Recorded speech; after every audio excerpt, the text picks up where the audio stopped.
করবে এই দুনিয়ার কর্মক্ষেত্র বানাইয়া পরকালে যাদেরকে দেওয়া হবে আল্লাহ রাব্বুল আলামিন বলেন, মানুষেরা রে, আমি আল্লাহ দুইটা জিনিস জান্নাতে দিব।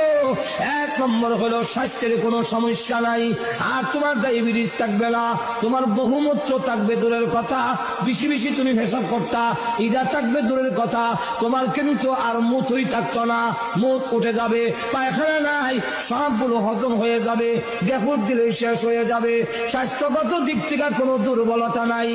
আর এমন বউ দেওয়া হবে যারা তোমাকে দেখে মুসা মারে এরকম নয়। আল্লাহ রাব্বুল আলামিন রুচি বদলায় বদলায় বউ দিব। রুচি বদলায় কেমন? বাগানের ভিতরে যাবে, গিয়া দেখবে বড় আপেল গাছের মধ্যে লটকে রয়েছে, বড়ই হইল। আল্লাহর নবী বলেন এক একটা বড়ই বড় বড় মটকার মতো। মুহাদ্দিসিনে কেরাম বলেন ওই মটকা গুলো দুনিয়ার পাল্লা পাটকিরায় ওজন দিলে 12 মণ ওজনের হবে। এখন ওই জান্নাতের ভিতরে বড় বড় মটকা যদি হয় বড়ই, আপেল কত বড় হইব? শুধু না বড়, এমনি আপেলটা পেরে যখন বানছে তার ভিতরে তাকায়া দেখে গলার মধ্যে অলংকারের অভাব নাই, কানের মধ্যে অলংকারের অভাব নাই, হীরামণি মুক্তা খচিত কাপড় পরিধান করা, 14 তারিখের চন্দ্রের চেয়ে আরো উজ্জ্বল চেহারা একজন বউ, একজন হুরপুরি ওই আপেলের ভিতরে ঘুমটা দিয়া বসা আছে। এইভাবে দেখা গেল।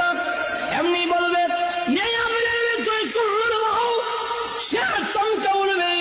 আপেলের ভিতরে মহিলা দেখা যায়, এমনি আল্লাহ ডাক দিয়ে বলবেন, বান্দা রে, ভয় করিস না, তুই ডরাইস না, চমকে উঠবি না, আমি আল্লাহ ইদা আপেলের সাথে তোমাকে পুরস্কার দিয়েছি। একটু জোরে কর না।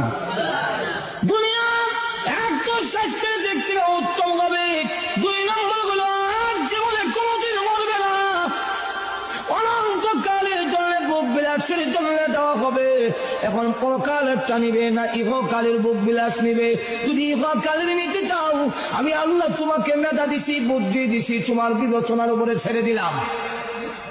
এখন থেকে অন্য প্রাণীরা আল্লাহর হুকুম না মানলে লগে লগে সাথে সাথে আল্লাহ দরিলায় গাছের জবান থেকে যখন আল্লাহর জিকির বন্ধ হয়ে যাবে, তাফসীরের কিতাবে লেখে গাছের মরণ হয়ে যায়।